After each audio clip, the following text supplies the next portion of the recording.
بسم اللہ الرحمن الرحیم او غیر مرکب کل جوہر یعنی العین الذی لا یقبل انقسام لا فعلا ولا وهما ولا فرضا وهو الجزء الذي لا يتجزأ ولم يقل وهو الجوهر احتراز عن ورود المنع بأن ما لا يتركب لا ينحصر عقلا في الجوهر بمعنى الجزء الذي لا يتجزأ بل لا بد من إبقاء الحيولى والصورة والعقول والنفوس الموجودة ليتم ذلك وعند الفلاسفة لا وجود الجوهر الفرد أعني الجزء الذي لا يتجزأ والتركب الجسم إنما هو من الحيولى والصورة. رکو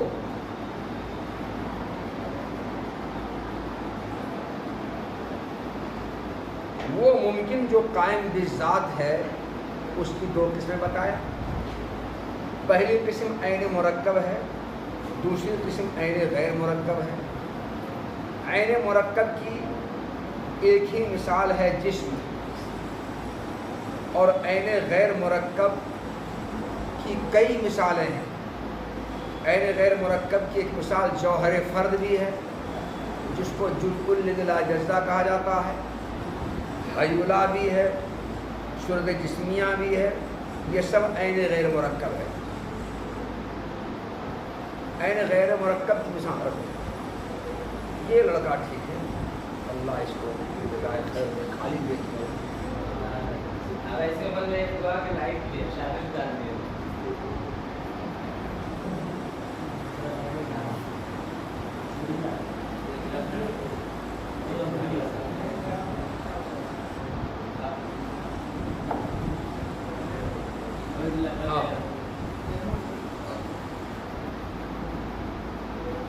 جی، تو قائم بذات ممکن کی دو قسمیں. ایک قسم کا نام عین مرکب جسم ہے، دوسری قسم کا نام عین غیر مرکب جوہر فرد لا یتجزأ ہے، اور تیسری قسم ہے عرض. عین غیر مرکب مثال اس نے جوہر کو دیا ہے، اور جوہر سے مراد جوہر فرد ہے. یہ جوہر فرد ایسا عین ہے جو تقسیم کو قبول کرتا ہی نہیں ہے، اور کسی بھی طرح تقسیم کو قبول نہیں کرتا ہے.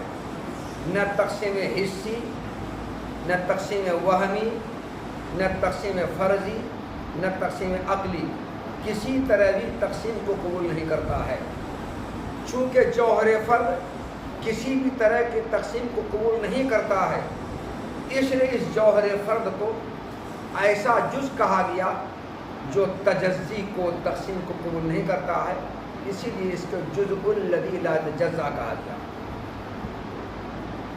جوہر فرد کسی طرح کی تقسیم کو قبول نہیں کرتا ہے. تقسیم کی سب سے پہلے سمجھو دو قسمیں ہیں. ایک ہے تقسیم حصی جس کو تقسیم فعلی بھی کہا جاتا ہے. تقسیم حصی جس کو تقسیم فعلی بھی کہا جاتا ہے. اور دوسری تقسیم ہے تقسیم وہمی جس کو تقسیم عقلی بھی کہہ سکتے ہو. تقسیم فعلی یا تقسیم حصی وہ تقسیم کہلاتی ہے جس تقسیم کے نتیجے میں مقسم کے اجزاء بالفعل موجود ہو جائے. یہ شیشے کا گلاس ہے، یہ مقسم ہے. اس کی تقسیم اگر ہم کریں گے، تقسیم کر دیے، اس کے اجزاء بالفعل بکھر جائیں گے زمین پر. بکھریں گے تو یہ تقسیم کیا، کون تقسیم کہلائے گی؟ تقسیم حصی یا تقسیم فعلی کہلائے گی. تو جس تقسیم کے نتیجے میں مقسم کے اجزاء بالفعل موجود ہو جائیں، ایسی تقسیم کو تقسیم حصی کہا جاتا ہے. اسی کو تقسیم فعلی بھی کہا جاتا ہے. پھر تقسیم حصی یا تقسیم فعلی کی تین قسمیں ہیں. اگر مقسم کی تقسیم آلہ دھاردار سے کاٹنے کے ذریعے ہوئی ہے تو ایسی تقسیم کو تقسیم قطعی کہا جاتا ہے. لکڑی ہے، کسی آلہ دھاردار سے اس کو کاٹنے سے اگر تقسیم ہوگی، یہ تقسیم کو تقسیم کہلائے گی، تقسیم قطعی کہلائے گی. اگر کسی مقسم کی تقسیم کسی سخت اور